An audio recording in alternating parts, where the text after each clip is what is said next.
Здравейте и добре дошли в канала на Сдружение Соларна академия България.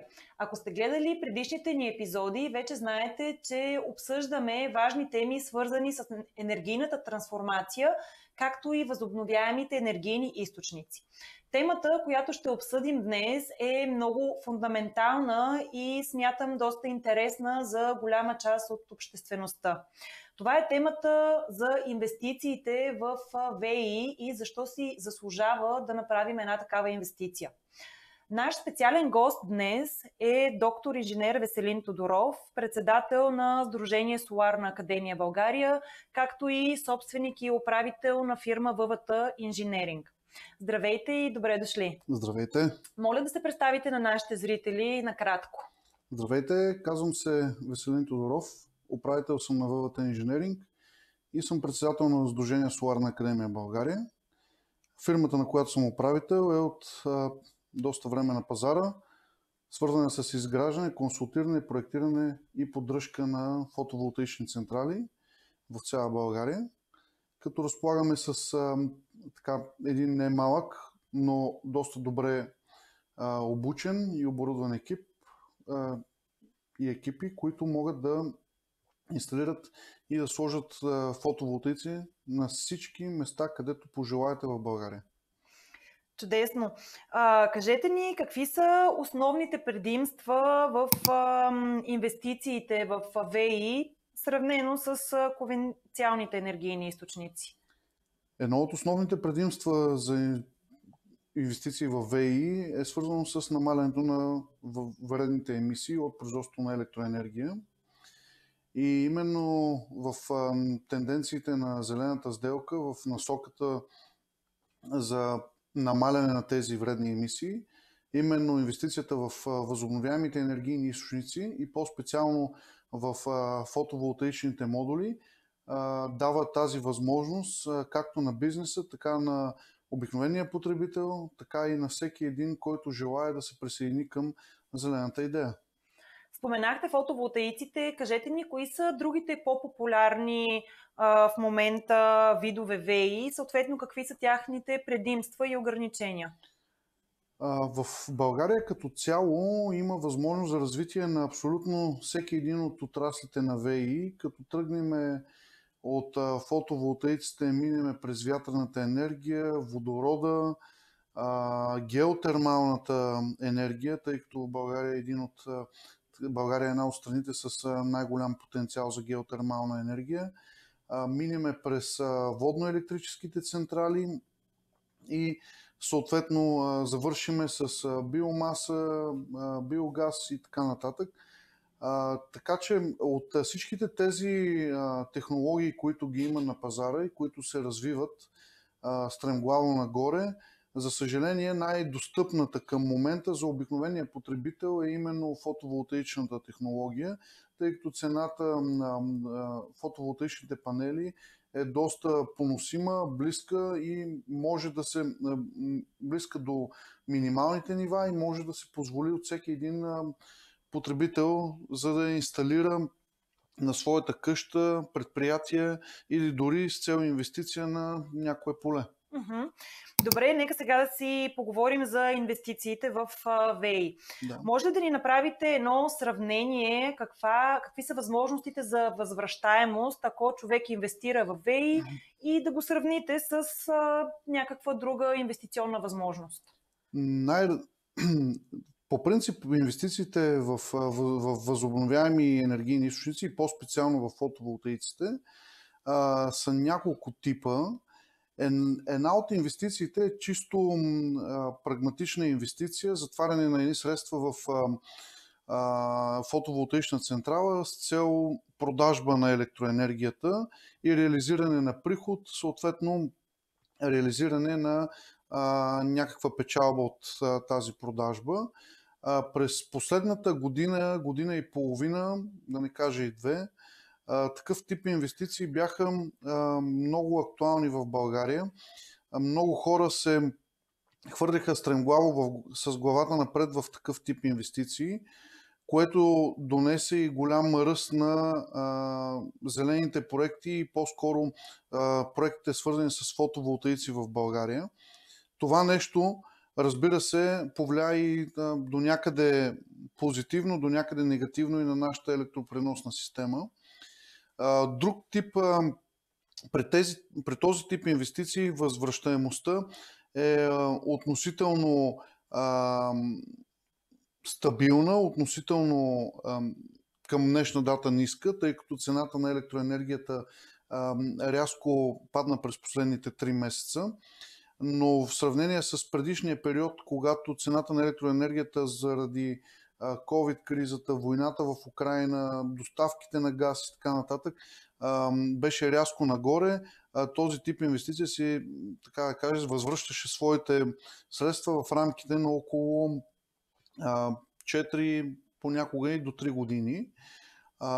Сега, другият тип инвестиция, който е много важен и тук е редно да се замислят повечето производствени предприятия и бизнеси, е свързан с инвестиране на изграждане на фотоволтаични централи за локално използване на електроенергията и по-специално изграждане върху покриви на предприятия, изграждане върху площи на предприятия и различни бизнеси, където там оценката за възвръщане на инвестицията е много по-добра. Тоест, там имаме по-голяма възвръщаемост за много по-къс период, въпреки въпреки ниската цена на електроенергия, защото само с изграждането на един фотоволтаик за локално ползване на енергията спестяваме между 10 и 15% от сметката за електроенергия, тъй като ние спестяваме от това да плащаме излишни такси за пренос, достъп, разпределение на електроенергия, задължения към обществото и така нататък. И това нещо облагодетелства и винаги цената на фотоволтаика излиза много по-евтина, когато тя се произвежда локално. Трети тип инвестиции е съответно за битовите потребители. И тук е момента да кажа, че именно сега е момента за инвестиране на фотоволтаични централи върху къщите на битовите потребители, тъй като тенденциите в момента за стойността на фотоволтаичния модул върват така доста добре по отношение на цената, т.е. цената слиза надолу и следващите месец-два се очаква цената на фотоволтаичните модули да стигне нива, които бяха от 2019-2020 година, когато цената беше най-ниска. След това се очаква лек скок пак на цените на модулите. Същевременно, според регламенти в Европейския съюз, се очаква битовите потребители в България да излезат на свободен пазар. И именно излизането на битовите потребители на свободен пазар ще окаже така, може би, негативно влияние върху сметките им за електричество. И това е така един от проблемите, които България, пред България стои на дневен ред, а именно как ще се справят енергийно бедните хора с такъв тип сметки.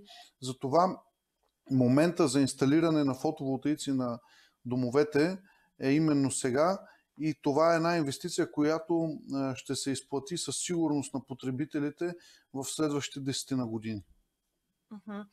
Добре, господин Тодоров, каква е ролята на правителството и регулаторната политика в финансирането и насърчаването в инвестиции в ВЕИ?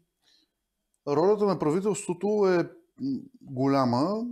Защо казвам, че е голяма? Защото именно сега, когато вече имаме редовно управление, от редовното управление се очаква да дадат летящ старт, скорост на магистрала, писта, както искате го наричайте, за облагодетелстването на такъв тип проекти, в смисъл такъв административното облагодетелстване, защото голяма част от проектите, дори за еднофамилните къщи, отнема понякога месеци за инсталирането дори на един модул.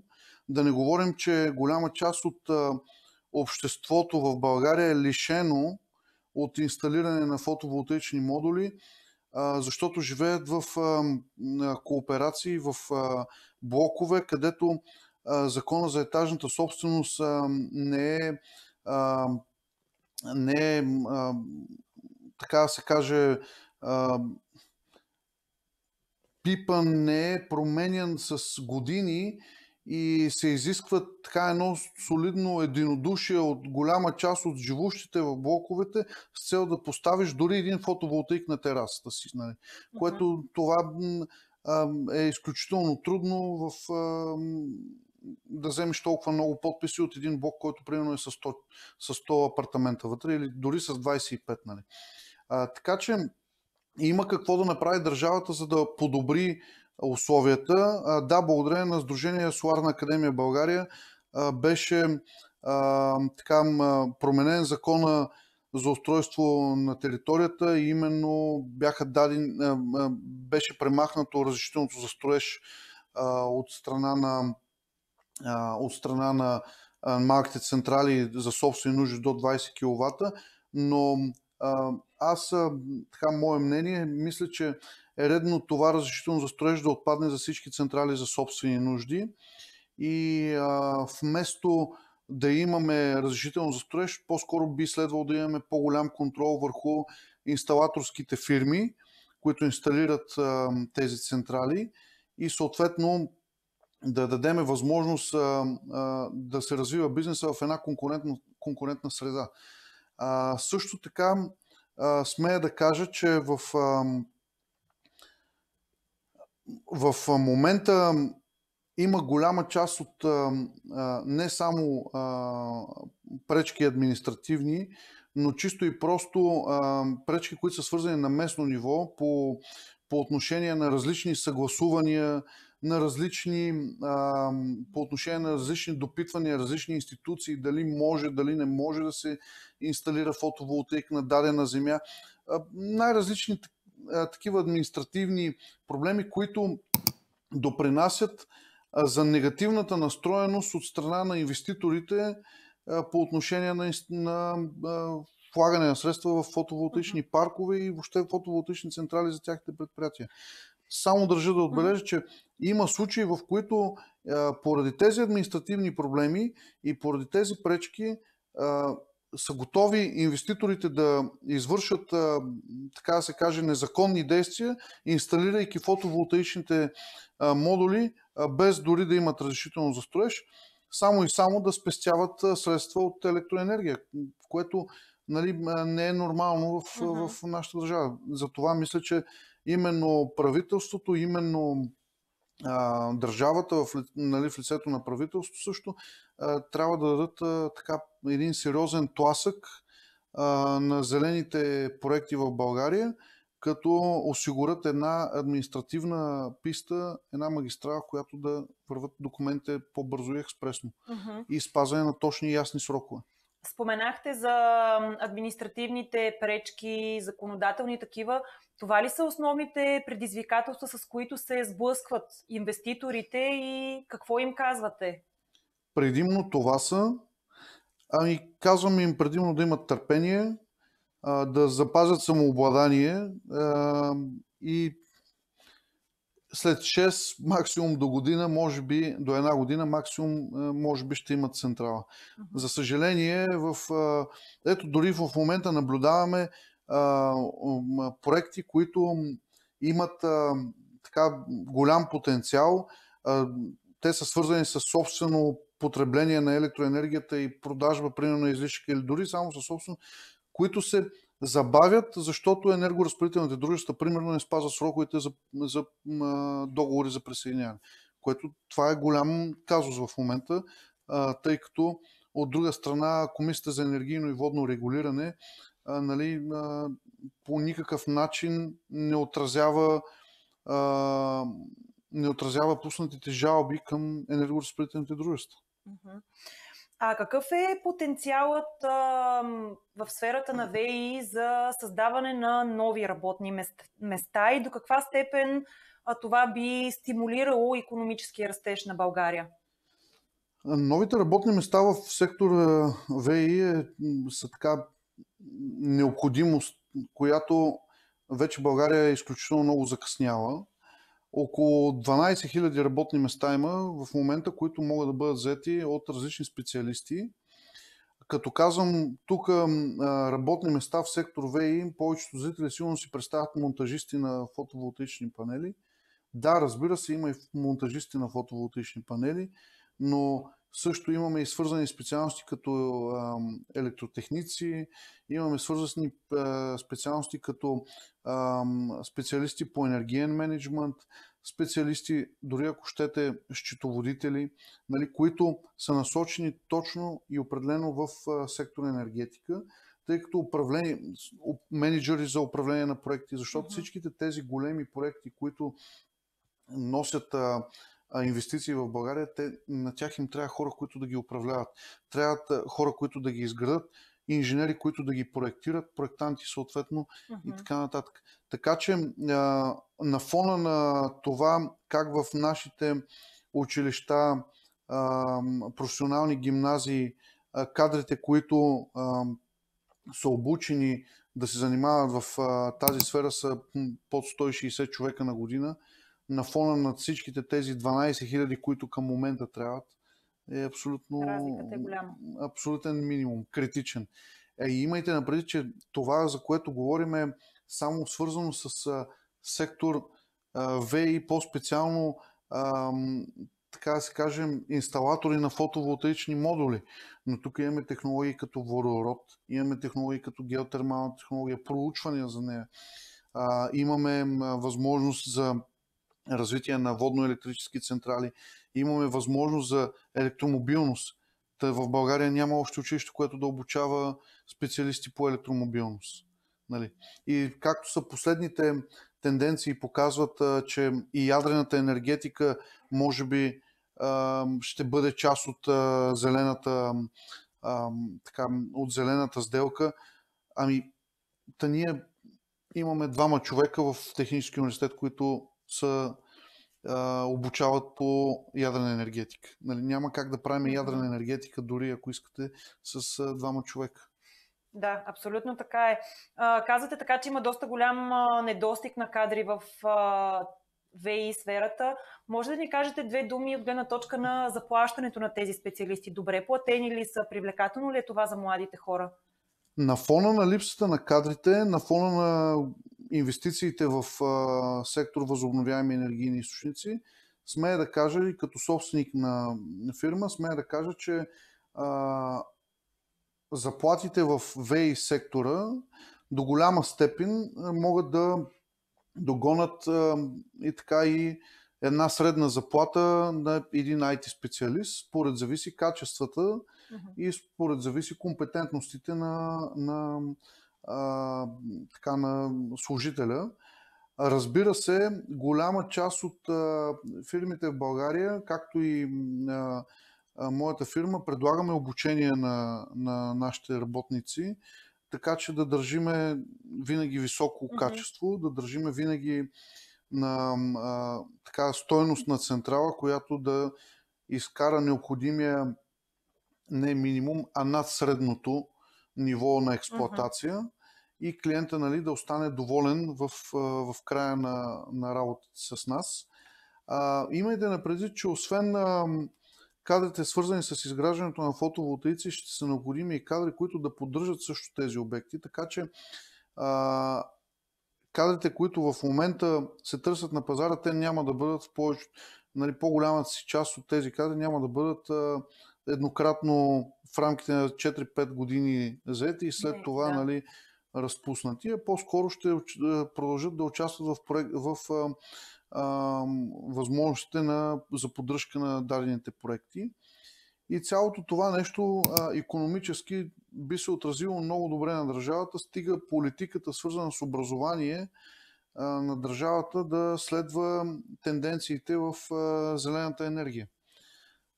И няма как да правиме и да сме част от зелена сделка и въобще да говорим за енергийна трансформация, без да имаме осигурен минималния поне човешки фактор в една такава трансформация.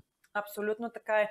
Споменахте за тенденциите. Какви са глобалните тенденции за развитието на ВИ сферата? Ами ето сега започна се в Европа да се говори за нови регламенти за индустрия 5.0, за привличане и връщане обратно на производства от Китай в Европа, съответно за намаляне и на въглеродните емисии. В някои европейски държави вече даже има данък въглеродни емисии, страни като Германия, Франция. Нали, общо взето това са тенденции, които лека по лека ще бъдат и насочени и в България, и в българските икономики. Така че тенденциите са такива, че все повече и по-голям дял от енергията трябва да и ще бъде зелена енергия.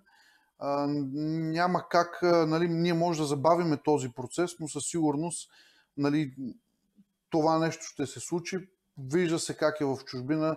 Страни като Австрия, като скандинавските страни, те до голяма част от тяхната енергия, даже наскоро една статистика четах, че Австрия имаха ден, в който имаха 97% от енергията за деня е била от възобновяеми енергийни източници, което е изключително висок процент. Да не говорим, че друга страна като Коста Рика е изцяло разчита на възобновяеми енергийни източници. Така че нещата и в България, предполагам в близко бъдеще, ще са в тази насока. Единственото важно нещо е да имаме подходящия набор от кадри, от човешки потенциал, който да направи възможни тези проекти, свързани в ВЕИ сектора, и съответно да имаме така административно облегчение по отношение на внедряването на нови технологии, защото също така е крайно време да има в България нещо като център, който да изследва тези възобновяеми енергийни източници и чрез който, нали, да има възможност за експериментиране и налагане на нови иновационни технологии, тъй като потенциала на българина е необятен и това е международно доказано. Именно в инвестирането в една такава лаборатория по-скоро би разгърнало и би създало нови иновационни технологии, които да дадем и ние на света. Абсолютно така е. Споменахте за високия процент зелена енергия в Австрия. Можете ли да ми кажете в България какви са така най-високите проценти, които сме достигали на енергия, добита от ВЕИ? Ами, в момента, преди седмица някъде, максималният пик беше около 29% от общо произведената енергия, ако не ме лъжи паметта, беше осигурена от възобновяеми енергийни източници. Но тук, както по-рано в разговора споменах, има следния проблем, че тези възобновяеми енергийни източници, които се изграждат, и тези проекти, които започнаха да се изграждат, малко или много се изграждат без да има адекватна стратегия в България за енергийна стратегия, искам да кажа, която да обуславя къде, как, какъв тип източник, как той да бъде балансиран. И ние станахме свидетели през последните 3 месеца как поради преходния сезон с що годе нормалните атмосферни условия по отношение на температура, т.е. не се налага да се отопляваме, не се налага да се охлаждаме с климатици, т.е. няма консумация на електроенергия. И големите инвестиции в фотоволтаиците и съответно реализацията на голяма част от проектите, станахме свидетели как цената на електрическата енергия падна драстично надолу в последните 3 месеца в обедните часове, когато фотоволтаиците и съответно възобновяемите енергийни източници правят своя пик. Да. А съответно в диапазона 4-5 часа след обед до към 10 и съответно сутрин до към 10 пак сутринта, цената да стига, нали, на 200-300 лева на мегаватт. Тоест, тук виждаме два проблема. Първо, вижда се огромният дисбаланс в нашата електропреносна система. И което може да доведе, нали, до тотален колапс на нашата електропреносна система, ако нещата продължават по този начин. Втория проблем, че по този начин се натоварват предимно битовите потребители и резултат на това нещо са и поскъпването на цената на тока за битови потребители, което КЕВР прие през 1 юли. Така че мисля, че крайно време е и бизнеса, и правителството, и политическите партии да се обединят под една обща рамка, наречена енергийна стратегия, та дори да бъде и в рамките на 1-2 странички. Нали? Не е необходимо. Има държави в Европа, които тяхните енергийни стратегии са по-малко от един лист. Нали? Но въпросът е тази енергийна стратегия да се следва за в бъдеще, да се каже дали ще развиваме ядрена енергетика, дали ще развиваме ВЕИ, дали ще ги развиваме заедно, дали ще развиваме някакъв друг тип производство на електроенергия, но това нещо да се знае в каква посока ще тръгне България, в какъв тип източници на електроенергия ще се развиват и след това вече да се правят инвестиции в било то големи паркове, в малки. Разбира се, по-добре било да се правят малки децентрализирани централи за по-лесен достъп на електроенергия и за избягване на излишния пренос, нали, на електроенергия, съответно излишните инвестиции в електропроводи. Споменахте Европа. Кои са държавите, от които можем да черпим така добър пример и опит в сферата на ВЕИ? Добрите примери може да се черпат от няколко държави. Имаме наши съседи в лицето на Гърция, откъдето може да вземем едни немалко добри примери, но оттам може да вземем, което е още по-интересното, и лошия пример, който към момента се случва пред тях. Друг добър пример, пак наш съсед Румъния, които в рамките на 2 години дръпнаха страшно много сравнение с нас, нали, тъй като те мисля, че бяха или наравно с нас или малко под нас по отношение на зелената енергия преди 2 години. Италия също са така напред с инсталирането на възобновяеми енергийни източници и забележете, там инсталирането, както и в Италия и в Германия, е предимно насочено към домакинствата и предприятията, а не чак толкова много към големите паркове, които са по 100-200 мегаватт. Защото идеята за децентрализация на енергийната система е много и за локално производство е много по-добре, отколкото да имаш централизация и съответно карани, загуби и тем подобни в електропреносна мрежа и поддръжка на сложна електропреносна мрежа. Така е. Само да спомена, един от добрите примери в момента, който така е доста актуален, е Канада. В Канада, поради големия дисбаланс, който се получава от инсталирането на фотоволтаици, там държавата е приела, ако имаш бойлер за отопление на топла вода, да имаш и определена автоматика, която автоматика да е свързана с Централното диспетчерско бюро, което е за управление на електроснабдителната мрежа. И когато има голям излишък, през автоматиката диспетчера може да насочи енергия, т.е. да пусне вашия бойлер, който да черпи енергия от системата и по този начин този излишък да се балансира.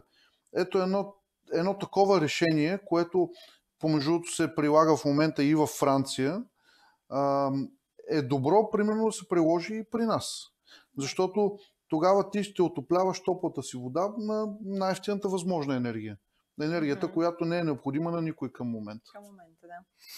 Какви са социалните и екологичните ползи от инвестиция в ВЕИ и как съответно това допринася за устойчивото развитие? Социалните и екологични ползи са много. Защо казвам много? Първо, най-малкото намаляме вредни емисии от производство на електроенергия от въглищните централи. т.е. намаляме тяхната работа. Има възможности, да, че ще кажат някои хора, да, но тези фотоволтаици отнемат от пространство, от площ, от земята, земеделската обработваема.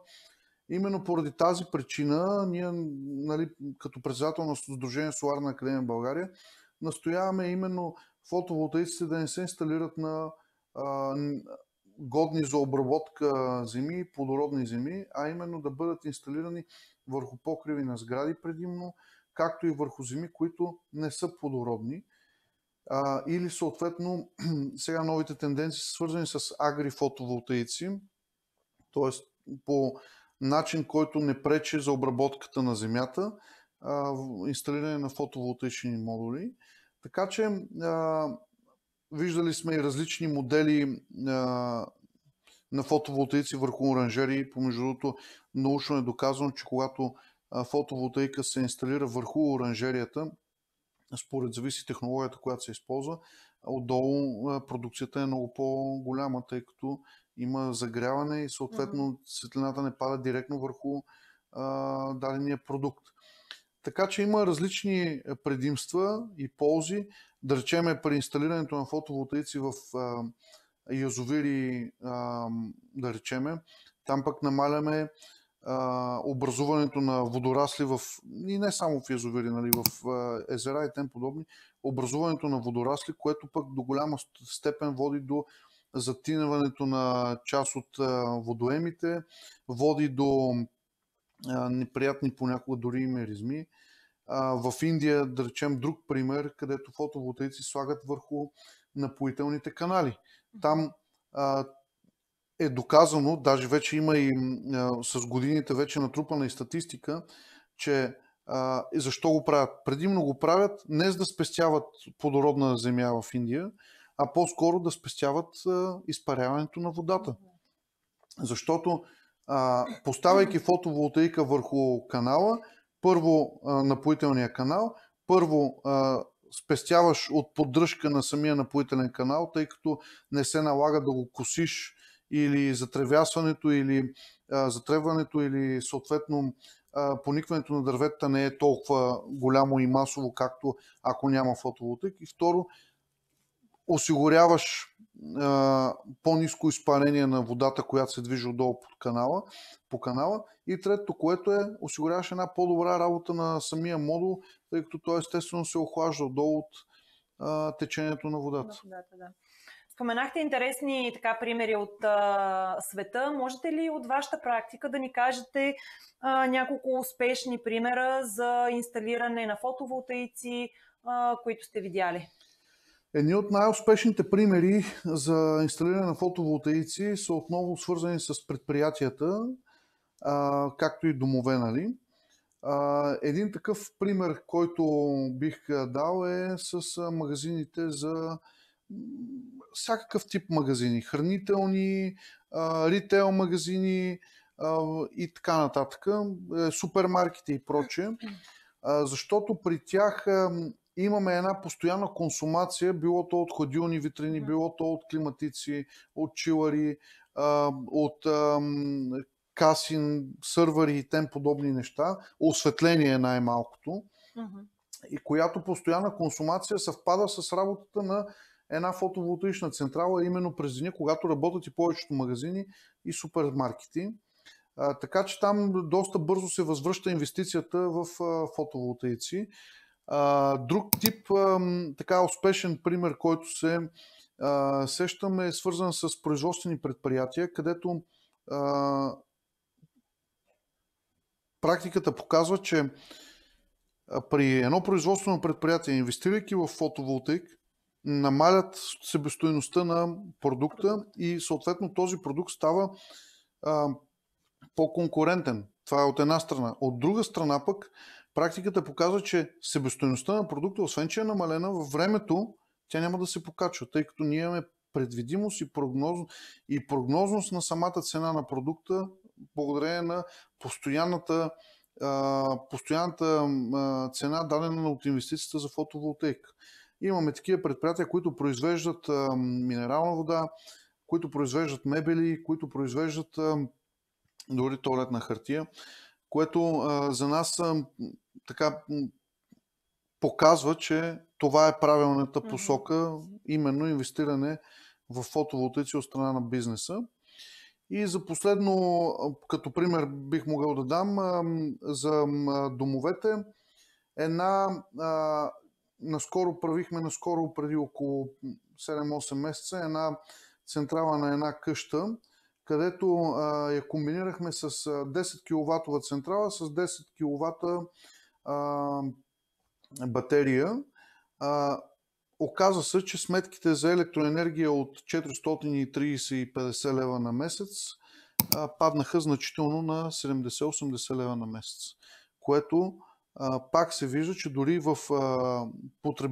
дори при потребителите, където цената на електроенергията е на регулиран пазар, т.е. нямаме големи скокове и пикове, пак се вижда, че там се спестява. Една такава централа в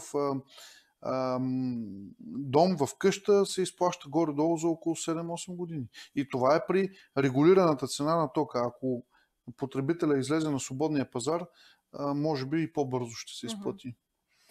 Добре, благодаря ви много за този разговор, господин Тодоров. Вярвам, че това е една наистина много интересна тема и смятам, че сме били полезни на нашите зрители. И аз ви благодаря за поканата и успех. Благодаря. В края на този епизод искам да ви напомня за съвместното събитие, което организираме с нашите партньори от M3 Communications. Това е международен форум изложение Енергийна революция, който ще се състои на 2 и 3 октомври тази година в Интерекспо център София. Следете нашият канал за повече информация, свързана с събитието и за това как можете да станете част от него. Очаквайте и следващите ни епизоди, в които с нашите специални гости и експерти ще обсъждаме важни теми от енергийният сектор в България. За да следите всичко, което правим, последвайте Solar Academy България във всичките социални мрежи Facebook, Instagram и LinkedIn, както и може да посетите нашият уебсайт solaracademy.bg. Ако имате идеи, свързани с този подкаст или искате да се свържете с нас по различна тема, може да го направите на имейл info@solaracademy.bg. До скоро!